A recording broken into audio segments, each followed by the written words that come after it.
Should I have my phone? Hello, everybody. Hi. I'm Rebecca. And I'm Dwight MacPherson. We're from Hocus Pocus Comics. It's an indie publishing company in beautiful Lakeland, Florida. Yes. And welcome to our library. We're on the cell phone because of technology issues with our computer. Yeah. So I might have to move the phone as we see the books or pull the books and show them to you. I'm not sure how that's going to work, but the thing about us when we got together, we knew we were made for each other because we both had the same libraries. We had the same books. We did. So we had double of everything. So we got to donate a lot to different charities. But that was one of the biggest things that we talked about, the books that we like, the stories that we love, where we've been. And I'm not sure how to start it, but like I said, we have a lot behind us. Yeah. A lot of poetry. You have to have poetry. Yes, you do. You have to have Oscar Wilde in here somewhere. Tennyson is important. All the Hardy Boys. You have to have Poe. Poe, Tolkien. C.S. Lewis. C.S. Lewis. You have to look at the books that I can't turn. You gotta have Frankenstein. Frankenstein, yes. Our boys, before they left the house, we had them read all the classics. So that is everything from 1984, Atlas Shrugged, all those things, all those books that you have to read. You know. Yeah. The Iliad, Odyssey. Which they did. They all read it. They haven't forgiven us for that, but they read it. Yeah. There's a pretty good contemporary version that's out right now of the Iliad, and they were able to read that version. So it was really good. I have I think a book that should be in everybody's library it's called Einstein's Dreams by Alan Lightman. It's an amazing book about the theory of time and how we view time. Right. I don't want to say too much about it because it's really such a different type of book, how he skews time as Einstein's writing his thesis. That's a really cool book. I recommend that for anyone. I'm a big Arthurian legend fan, so I have a lot of books from like Mist of Avalon, Sharon K. Penman. I have a lot. Mary Stuart is back there somewhere. So, and I spent a year in Ireland, so I have a lot of Irish poetry books, Celtic mythology. So I said we're huge Celtic mythologies and Norse, Greek mythology, so we have a lot of that. Hardy Boys, Nancy Drew. Yeah, we got some. Little House on the Prairie. We got a lot of the Walt Disney books we have. You want to talk about? Yeah, I have the flu, which is why I'm letting my beautiful wife do most of the talking. But yeah, one book that I cannot recommend strongly enough is The Anubis Gates by Tim Powers. And let me tell you, this is a mind trip. Sorry. If you've not read The Anubis Gates, I strongly recommend that you do that. Incredible. This one's another one too. If I can put this. Yeah. Our friend Roderick Gordon has a really cool book. You see that? Yeah, it's really amazing. Cool. I've never read anything quite like it before, to be honest. The only thing I can really compare it to is like Clive Barker, The Great and Secret Show, perhaps. It's interdimensional kind of The Thief of Always. The Thief of Always. Yeah. Oh, Weave World. Yeah, Weave Holy World. Moly. Oh my gosh. Every library should have Weave World. Clive Barker. Yes. Absolutely. Yes. Yeah. He's not a big fan of it, but I'm a big fan of a trilogy called Gormenghast. And it's a little different from the other Tolkien type stuff. It's where the castle is a actual character, like the Haunting of Hill House. The house is a character. Yeah. It's a definite person. The show, not the book, because the book and the show, it's the worst adaptation of all times of the original source material, but that's okay. But it's cool. Because what it is absolutely incredible. Probably my favorite series in years. Yes. So it's okay to fail when you failed, to greatness. Yes. So I love that. That to me was and that's what Gormenghast is about. The castle is an actual part of the character, and it agrees with the people's stories. Yeah. That's a huge one there. Screw Tape Letters is really cool. Oh yes. The Pigman, The Giver. These are all my 70s books. Chocolate War. Stuff I have my kids read, I'm a huge fan of that kind of stuff. I have all those books up there, and I always go back and I reread them every year because they never get old. I'm looking all over the place. I know. I'm trying to say, Watership Down. You know, there's Yeah. there's so many books that, oh my goodness, Sherlock Holmes. Sherlock Holmes, Gotta have Sherlock Holmes. Ah, Dracula. Yes. Dracula. Gotta have Dracula in your Frankenstein. Whoever said Frankenstein? collection. I already said Frankenstein. Okay, gotcha. Frankenstein is my favorite novel, by the way. Matthew Pearl is one of my favorite new historical fiction writers. Yes. He wrote a book on called The Post Shadow about how Poe may have died. Yeah. And that is really cool. Yes. Knew we loved you, Tiffany. Yeah. Virtual high five. Oh wait, elbow. Elbow. Elbow five. Yeah, but everybody has to have Frankenstein. If you don't, I don't even want to know you. You know what I mean? I'm kidding. Three more kind of more contemporary books is Jonathan Strange and Mr. Norrell. Yes. By Susanna Clark.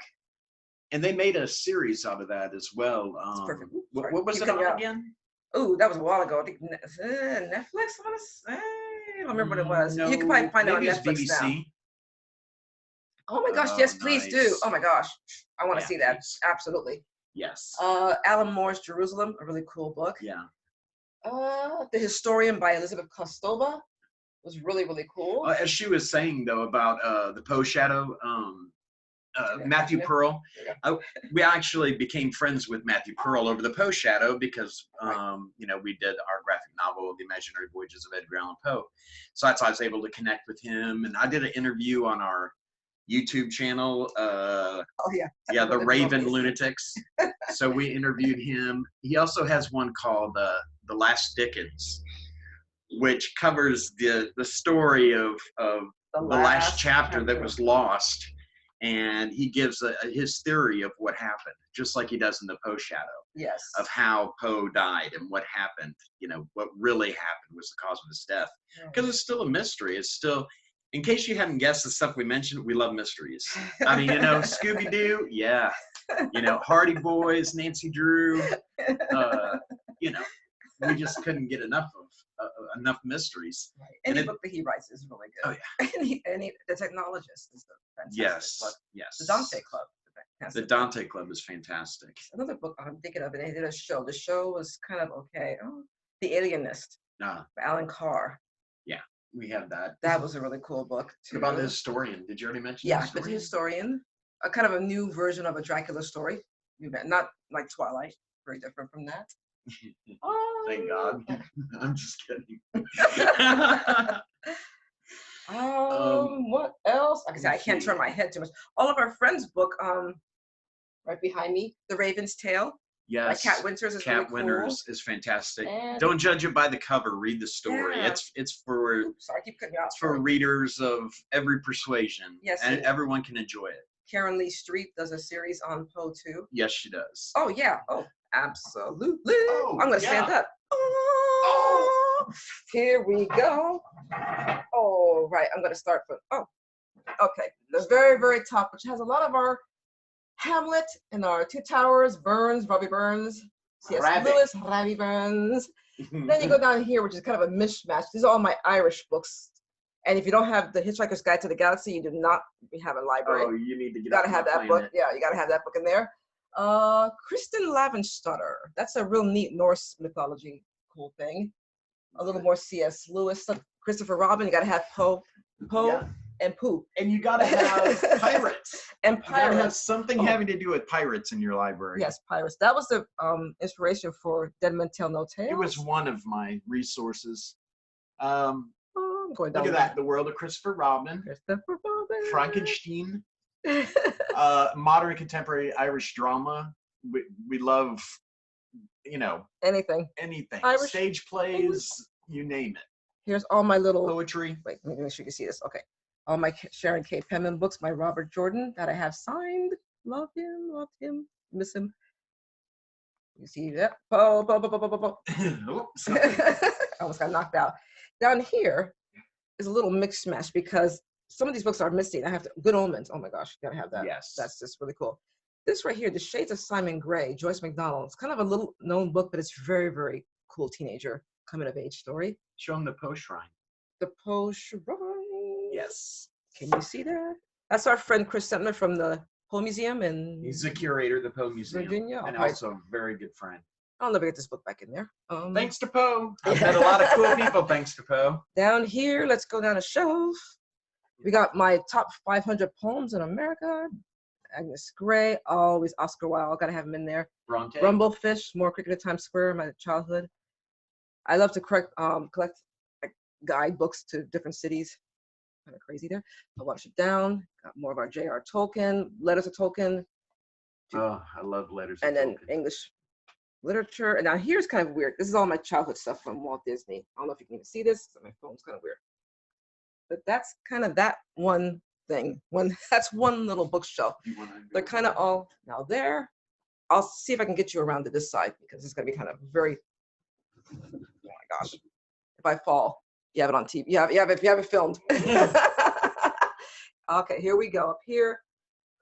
Oh my gosh, H.G. Wells. Yeah, Screw Tape Letters. Yes, H.G. Wells. Christmas Carol.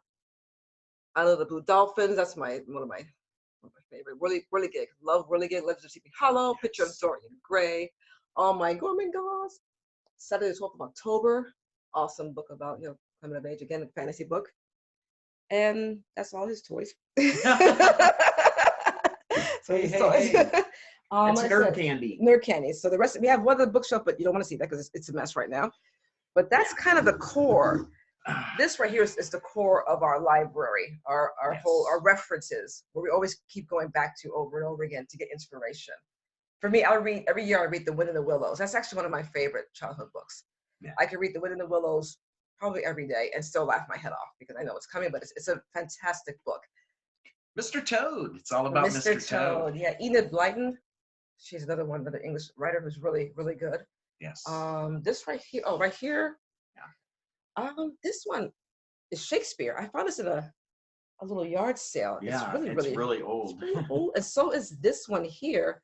It's the poems of Oscar Wilde. It's very, very old. I love this. It's falling apart actually. I don't take it out very often, so you're blessed to see it because I keep that thing wrapped up. It's so, and somebody wrote in it. I don't know if it's his writing, but they wrote a little inscription in it. It's kind of cool. What's really cool, also, my mom gave to me, it was my grandmother's. It was the first fully written account of the Titanic, the loss of the Titanic. And it's from the early 1900s, and I just look at it, and it's beautiful, but we don't display it. It's in a safe place. It's in a safe, like that one, I kind of put it away because it's falling apart. My poor Oscar. I know. But I think that's, I'll probably remember more books after we get off the air, of course, because we didn't even look at the graphic novels. So. Oh, that's right. Oops. Yeah, I know. Well, that'll be another day. Yeah, seriously. Sorry. They are all over the place. Well, I'm a literature nerd before I'm a comic nerd. So, I mean, I love literature. That's really my thing. Yeah. And that's why I try to incorporate as much literature as I can in my books because I love it. Yes. Especially historical fiction. We will. Yes, yes, we will. Please. We'll get them all together. We'll dust them off and we will have it. Yes, we will do that. Yeah. Yay. Oh, yeah. Oh, yeah. We'd love to do that again. Yes. Thanks again to Tombolo Books. Yay. Because that was, I didn't know how I was going to go over reading it. I mean, you can imagine like reading a stage play or reading it. It's like, how are they going to deal with this? And they loved it. Yeah, that was really It was really fantastic. That was. So, yeah. And thanks to Tiffany. Yes, thank you for internet web guru, however you do, I don't know how you do it, but thank you for getting us all together. No, that reading was a lot of fun. Everybody loved it. So I think that would be fun to do at some point virtually somehow, like, like similar to what we did. But well, in this world now, we may be doing it by Zoom or with our phones or. Yeah, I mean. And that's fine, as long as we keep connected and we keep together in this, Yeah. That's what matters. Whether I see your library. I can see something behind you. That looks really cool. Those are the older ones. I'm actually doing this next weekend. Yeah, next. So I'll be doing my Good. I have a bunch of wordier when we go out to markets and we sell books too. So we have like a full wordier library, completely unorganized in the garage. Yeah, so I'll spend the next week. We still don't have all our books unpacked. We don't. There's a few from the boxes last time we downstairs. moved, so we have boxes and boxes and boxes of books. So we have to get it together and do another. We need to rescue Treebeard. He's in one of the boxes. She has like a huge Treebeard figure I from do. Lord of the Rings. Yeah, I have a lot of figurines for those. Yeah, that was back in my time when I was doing PR for some of the Lord of the Ring actors. So that's why we said that. I was talking about cool. I gotta get hold of them because I have a lot of Lord of the Rings stuff from that particular period of time. Yeah. They just gave us a lot of free stuff. So Not to mention the great pictures she has.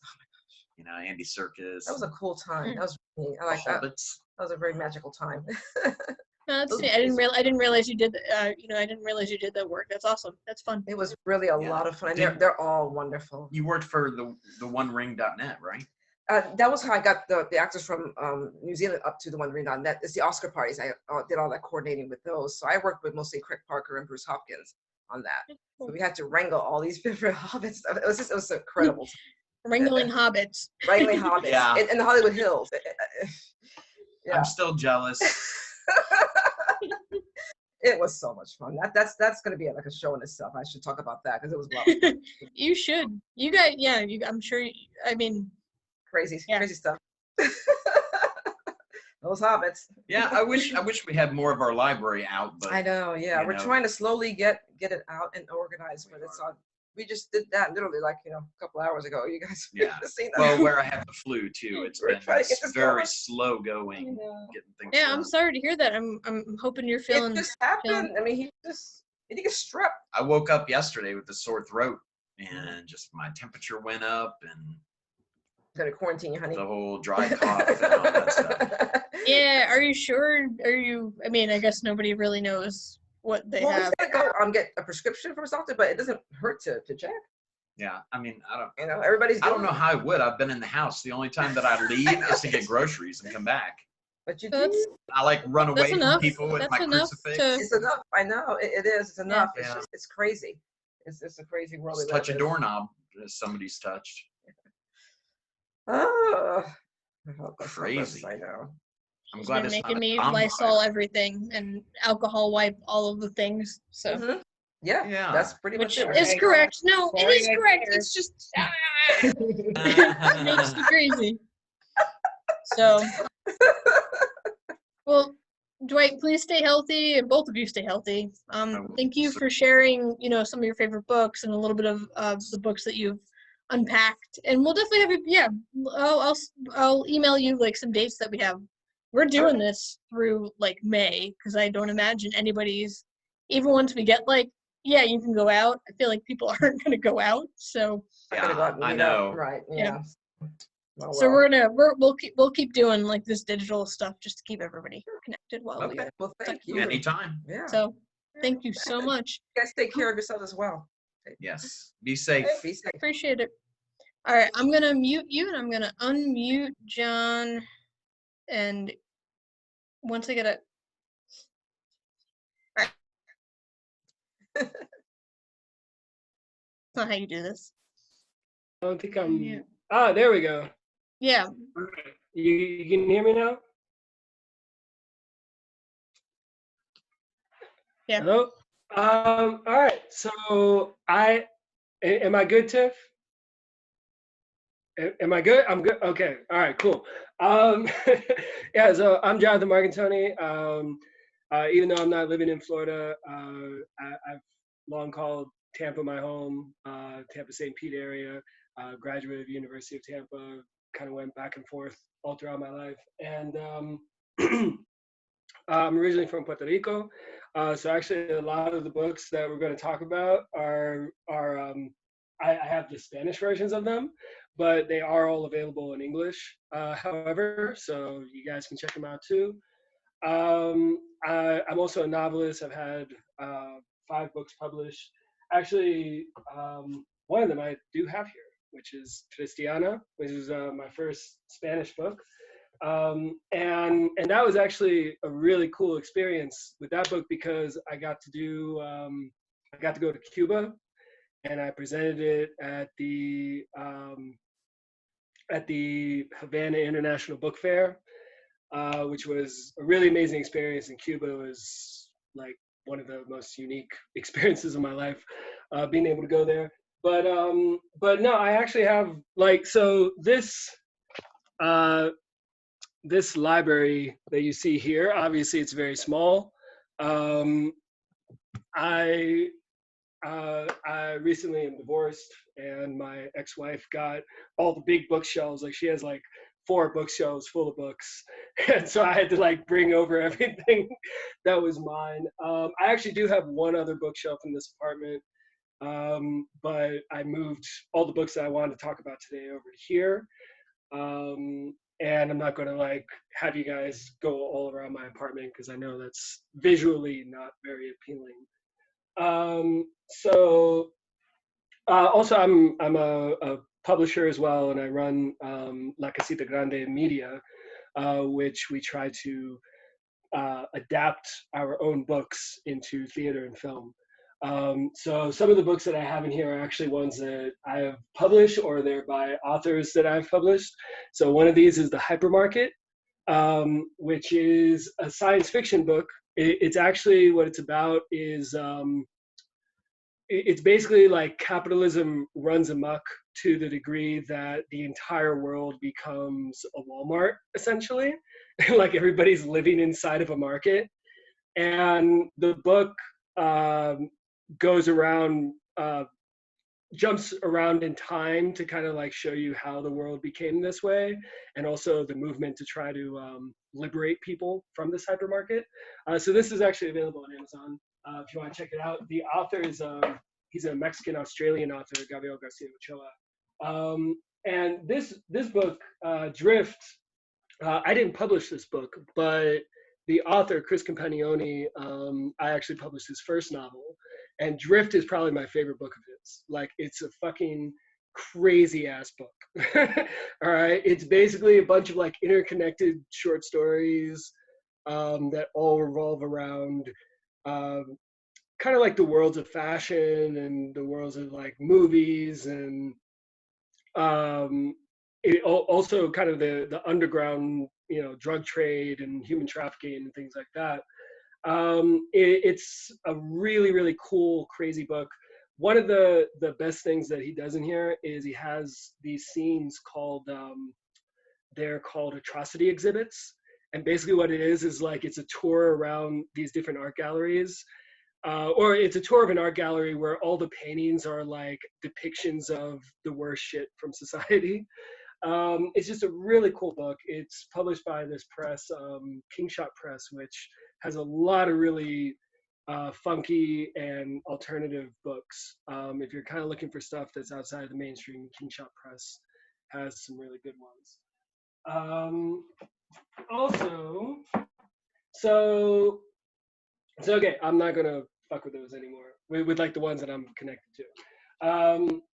There's this book, Heartbreaking Work of Staggering Genius by Dave Eggers, which this book actually came out in the 90s. It's very special to me because, well, for one thing, the author signed it. This was actually like, back in the day, this was my favorite book.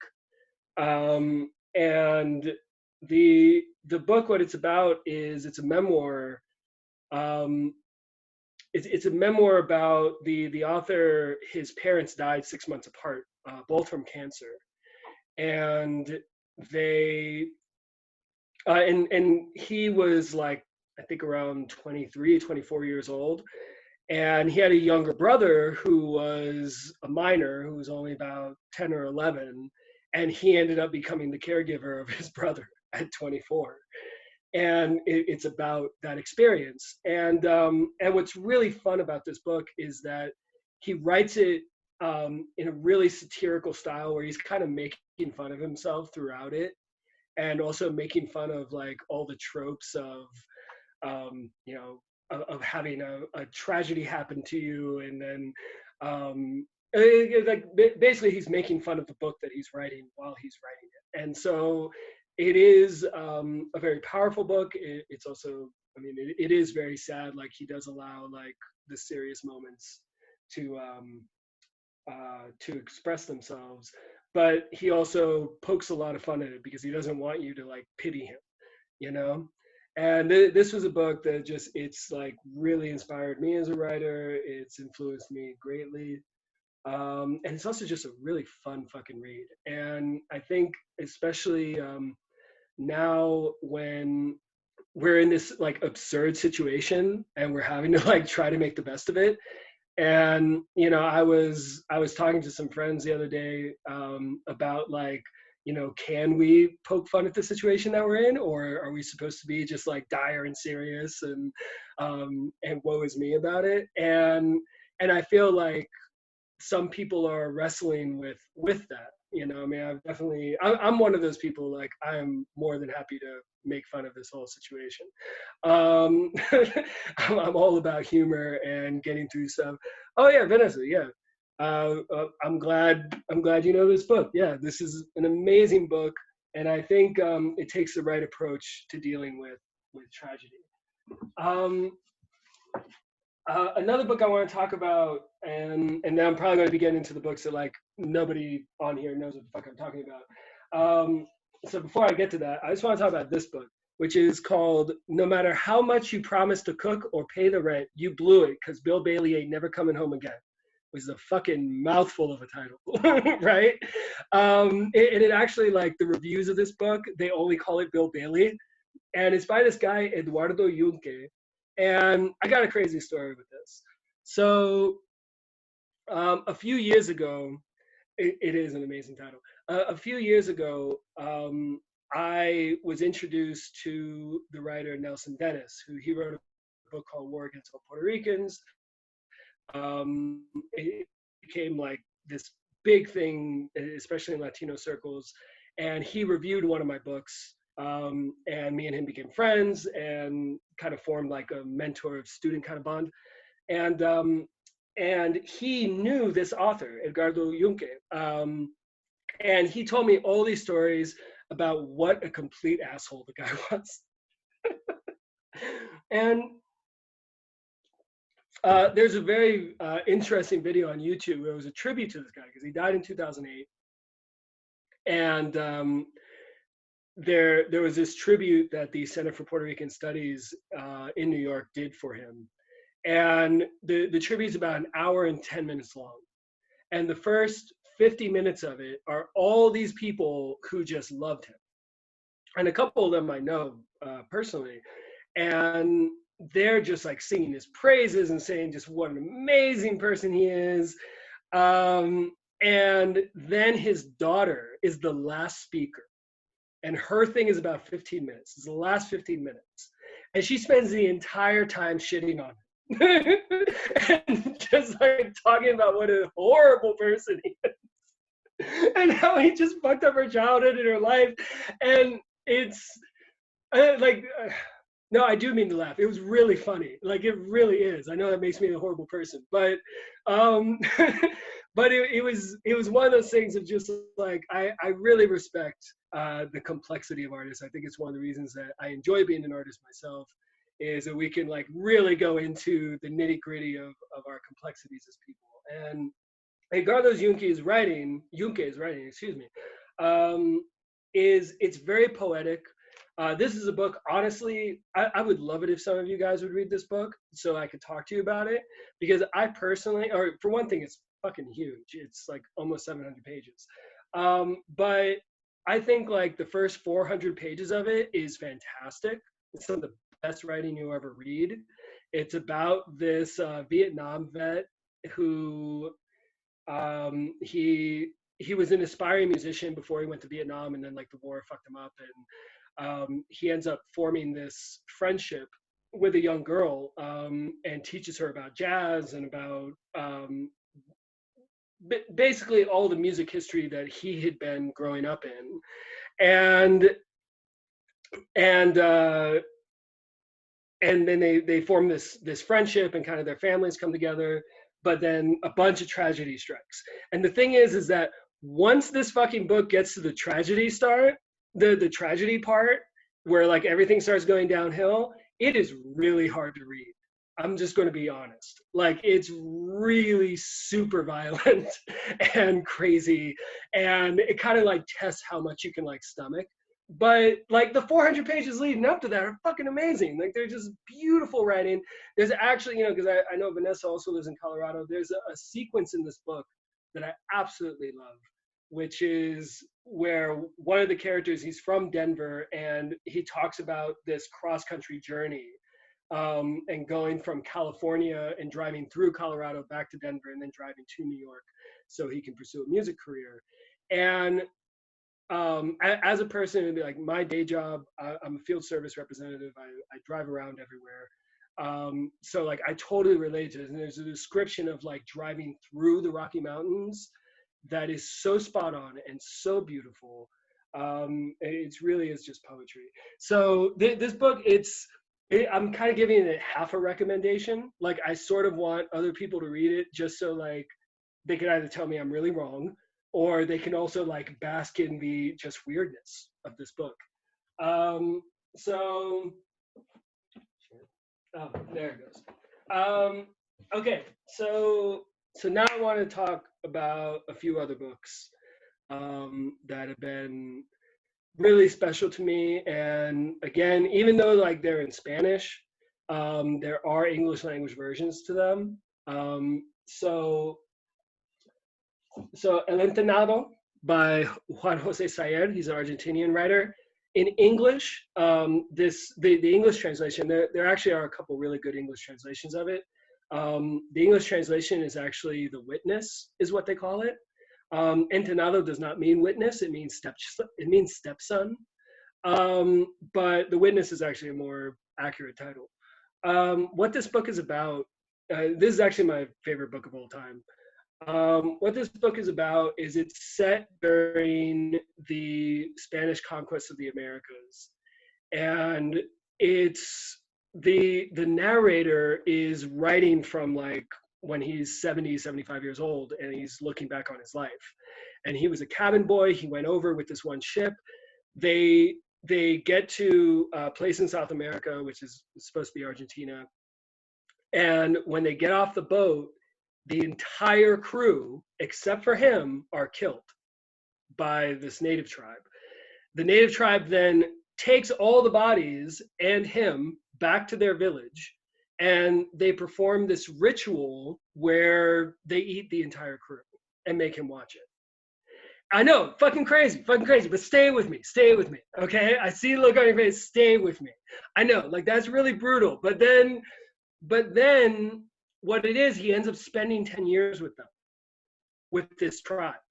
And one of the things that he notices is that aside from this ritual, which happens once a year, normally this tribe like kidnaps other people from the surrounding area, and they do the same thing. But then after the ritual, they send the captive, so to speak, back to their tribe. And what he figures out is that what they're doing is this tribe sees its culture as being superior to everyone else's. And so they terrify you first, like this whole ritual, like the point of it is to terrify you. And then afterwards, you see the way that they live, which is very conservative. Like he talks about how you would never think that they ever had sex unless you saw like babies.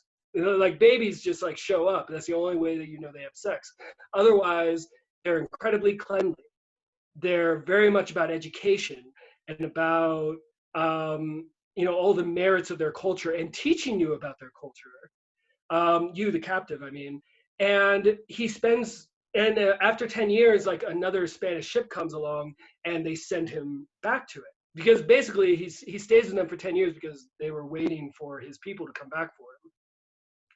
And he spends the rest of his life trying to dissect what they were doing.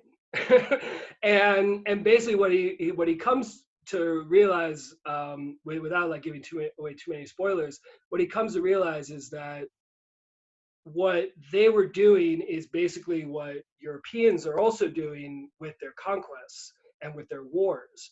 And that essentially like war is a ritual to show like our chaos as a species.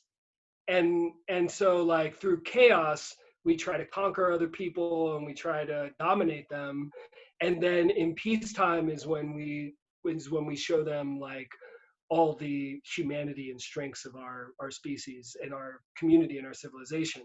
And it becomes this whole analysis of like what civilization is and what like the order of our society. And it's, I don't know if I'm explaining it incredibly well, but it's just a beautiful, beautiful book. And it's so incredibly well written.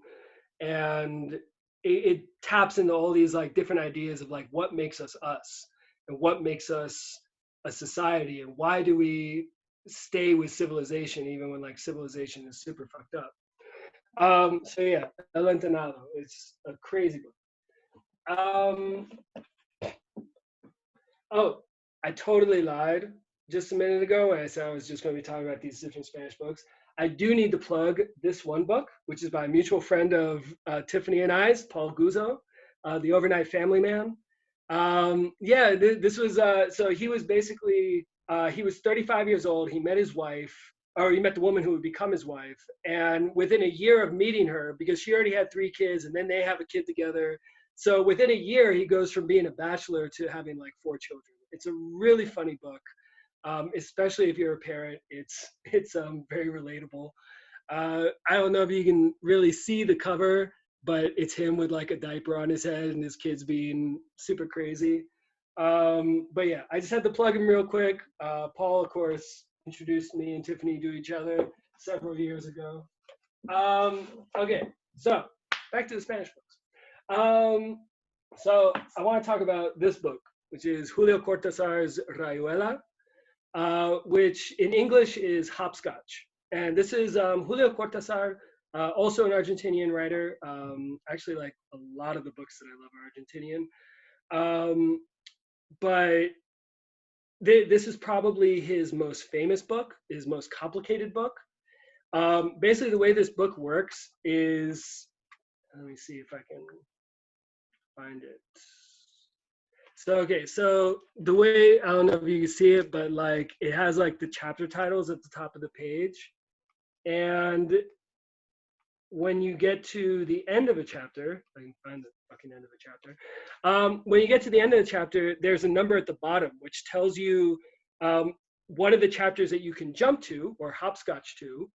And that chapter will give you an alternative scene that kind of reimagines whatever happened in that chapter. And some of the chapters are just like, hey, just go to the next scene and it's just continuing the story.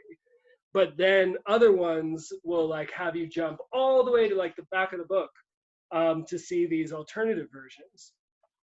And what this book is about is it's about Argentinian expats living in Paris. Well, the first half is. And then the second half is about an Argentinian couple and the stuff that goes on with that couple in Buenos Aires, like parallel to the stuff that was going on in Paris. So it's a really complicated book. It's a really gorgeous, gorgeous novel. There's actually probably, like, you can actually find like YouTube videos, like if you do YouTube videos of Rayuela, which is Rayuela. If you search that on YouTube, you'll actually see a bunch of videos of people like reading scenes from this book because the writing is just so like amazing. There's one chapter, which is only like a page long, chapter 7, which I have read this chapter to English speakers and they're just like enraptured with it. It is probably one of the most gorgeous, romantic, beautiful things ever written. And I'm just going to read a couple lines, just so you guys can get like a feel of it. Toco tu boca, con un dedo toco el borde de tu boca. Voy dibujándola como si saliera de mi mano, como si por primera vez tu boca se entreabriera. Y me vas a cerrar los ojos para deshacerle todo y recomenzar. Hago nacer cada vez la boca que deseo, la boca que mi mano elige y te dibuja en la cara. Una boca elegida entre todas, con soberana libertad elegida por mí para dibujarla con mi mano en tu cara, y que por un azar que no busco comprender coincide exactamente con tu boca, que sonríe por debajo de la que mi mano te dibuja. And that entire paragraph is just describing kissing someone. Like that's what it is. Like the rest of the chapter is about like kissing someone and basically like breaking it down moment to moment. It's fucking gorgeous. Oh, it's amazing. I love this book. There is an English translation of it that is really, really awesome.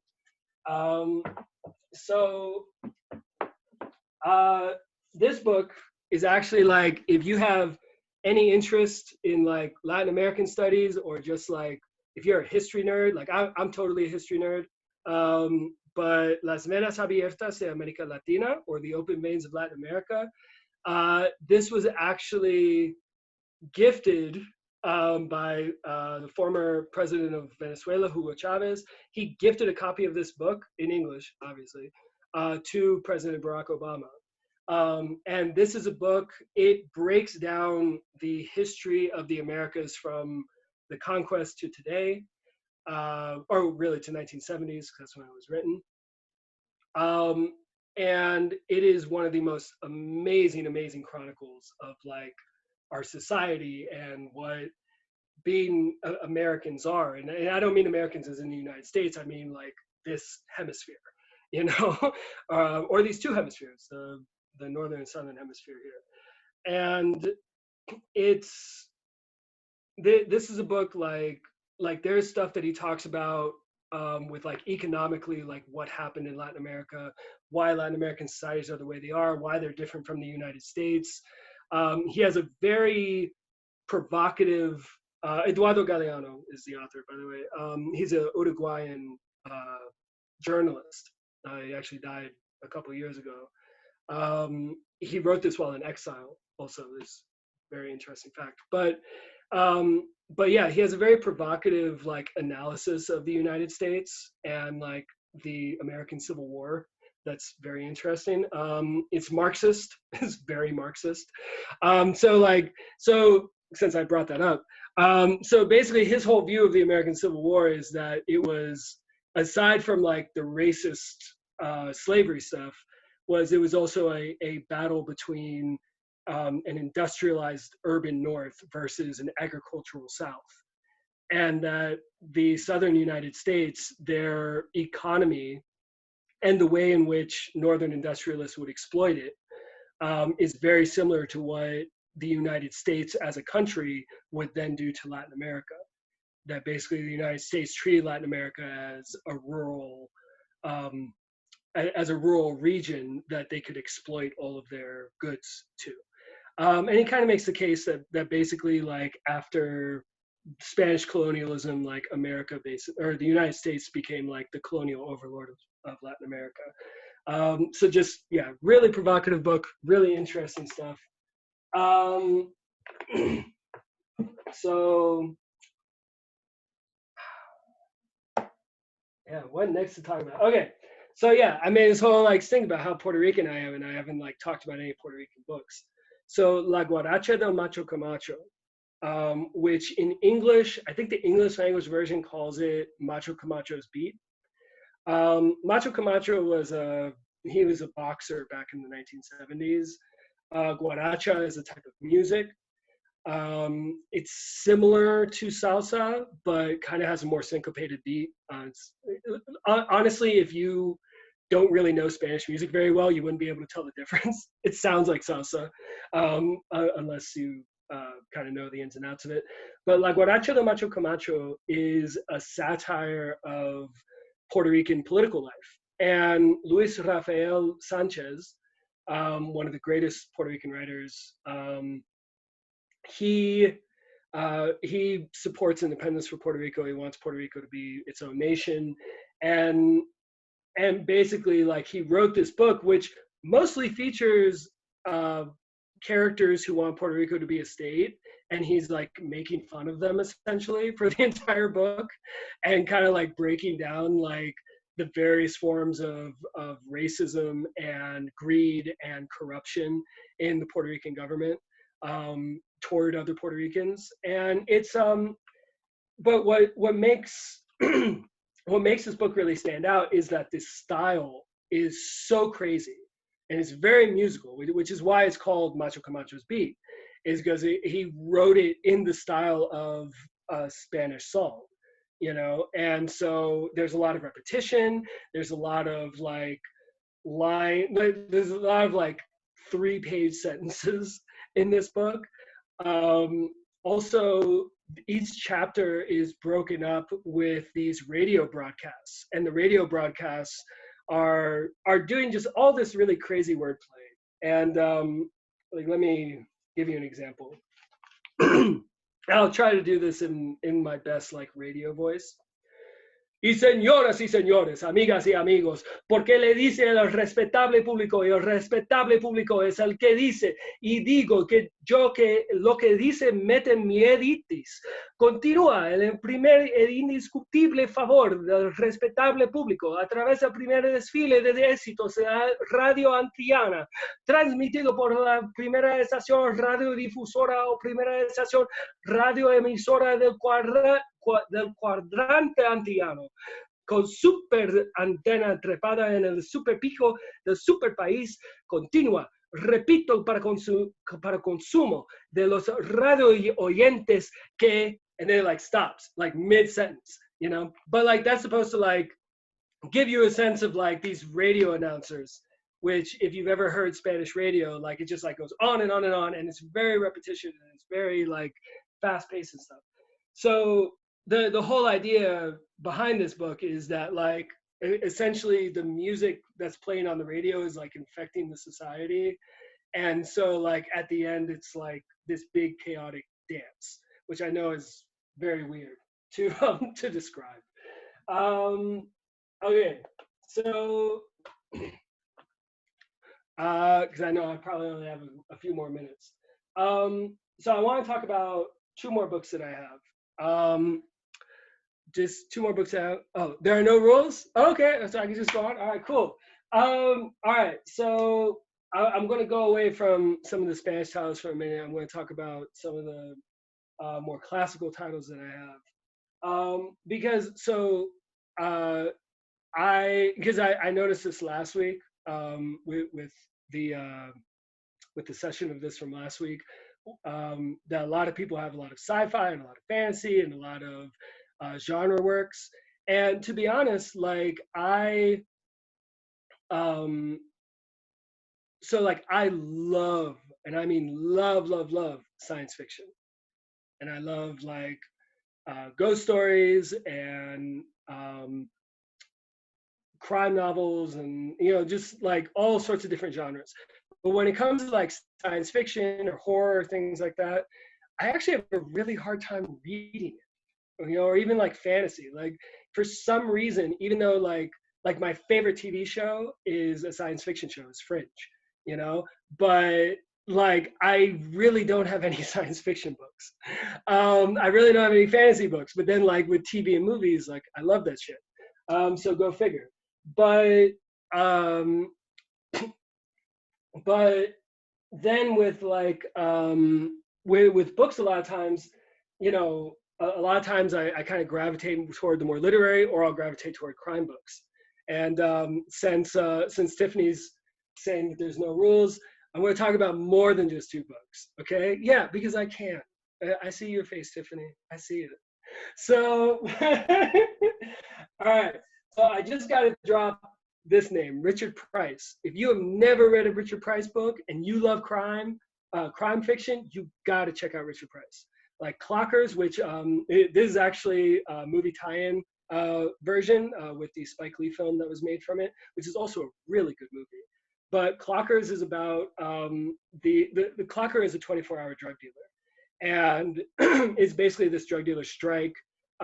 He's supposed to kill a guy. He's a rival to his boss. He doesn't do it, however. But he tells his brother about this guy and like what a horrible person he is. And then his brother ends up confessing to the murder of this person. And Strike doesn't believe that he did it. But at the same time, he doesn't know who the fuck did it.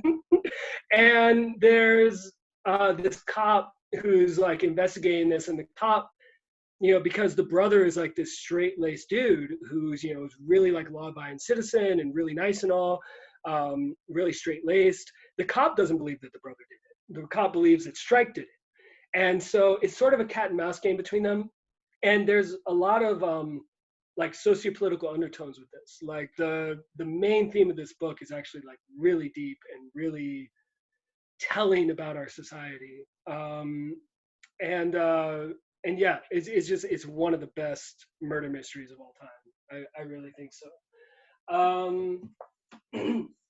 And then so another book for those of you who are more like genre enthusiasts.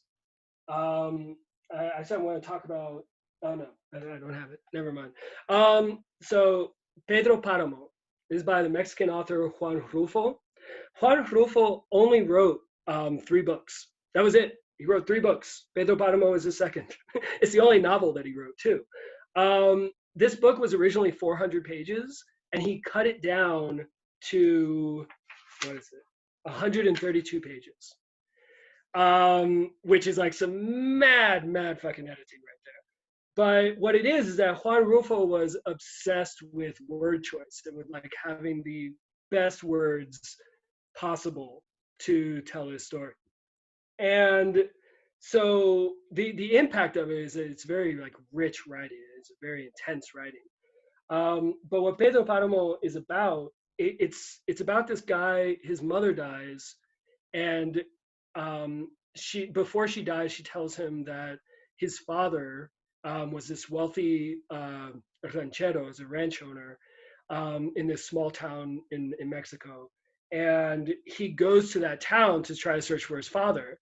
And this isn't entirely a spoiler because it gets brought up early on in the book. Everybody in the town is dead. They're all ghosts. And the thing with this book, like the last time I read this book cover to cover was 2010, I think. And I still remember entire scenes from this book. Like there are just these really surreal, amazing, creepy moments, you know, because it's basically this guy like entering this sort of alternate dimension full of ghosts. And while he's doing it, he's also learning about like what happened to his father and who his father was and why it is that this town is cursed. I think it's one of the best ghost stories I've ever read. I think this and Stephen King's The Shining are my 2 favorite ghost stories. But yeah, it's also available in English. Pedro Paramo, like check that out. And I just want to talk about real quick these books. It's called the Cairo Trilogy. So it starts with Palace Walk and Palace of Desire, and then Sugar Street.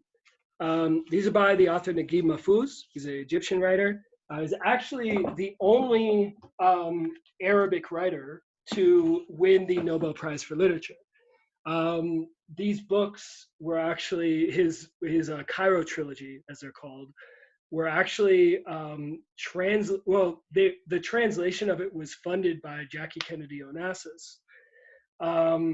The books it's a multi-generational story. It follows this Egyptian family from the 1920s to the 1950s. And I really recommend it because so few people, especially in this country, like even understand Egyptian culture or Egyptian history or like what Egyptians have been through. And one of the things, like especially as a Puerto Rican, one of the things that really struck me with the books is how much Egyptians are like Latinos. Egyptians are like their families are loud, they're like irreverent and funny and insulting of each other, slightly abusive, you know, it's like a walks that fine line, but also super loving and super close. And basically the arc of these 3 books is that you have this father who was kind of dictatorial, and basically like the father's like a womanizer and an alcoholic and kind of a messed up person, but he expects all of his sons to be like clean cut and like not make any kind of errors in their lives. And so it's like the sons like kind of navigating how to get their father's approval when their father is kind of this like titanic figure, you know. And it's just such a funny, beautiful book. And you know, without like getting too much into the personal, my father was definitely kind of like an authoritarian figure in my life. So when I read it, I was like, yeah, I totally get this. I totally get never feeling like your father will accept you or love you. Totally get that completely. So it's also just a really fascinating book about this period of Egyptian history where, you know, Egypt is this 5,000 plus year old culture that, you know, is one of the most like, it was at its peak, like the most advanced and complex and powerful culture in the entire like African and European world. And then it gets to this place where the fucking British take over. And it's almost like, yeah, we're being controlled by these British people. And it's like, who the hell are they to tell us with all this history and all this prestige in our own culture? Like, who are they to like tell us who we are? And so it's showing that period of time where the Egyptians overthrew the British and then like started their own state again. And it's kind of it's just a really fascinating set of books. And so I want to talk about these two books, and this is going to be the last two that I talk about. So first, I just want to talk about Hermann Hesse's Steppenwolf, which just, you want to talk about like a novel that is also poetry, like just the embodiment of poetry, like it's this book right here. And, you know, it's a very difficult book to describe. It's very surreal. It's basically about like this guy who this guy who's like about to commit suicide. He ends up meeting this woman, falling in love with her, but she's actually like an even more toxic, crazy person than he ever has been. And she like brings him into this surreal world where he's kind of forced to like confront himself. And there's a lot of like implications that like drugs are involved, but it's one of those books like because I read it when I was, I want to say like 20 or 21. It especially was very formative for me because it's ultimately a book about overcoming depression and seeing that like you have value in your life, even if what life has thrown at you has made you like to value yourself. So Steppenwolf, also the famous Steppenwolf Theater that Gary Sinise and John Malkovich started in Chicago was named after this book. There's a very funny story in one of the episodes of Inside the Actors Studio that Gary Sinise was on, where basically he admitted that when they were trying to figure out the name for the theater company, one of the people, who's actually not one of the famous people from Steppenwolf, he was reading this book and they just thought it was a really cool name. And James Lipton asked Gary Sinise if he ever read it. He was like, no, I kind of wanted to, but then it just got to a certain point. I was like, you know, it's actually better if I just never read it. I'm just going to take the name, fuck it, you know?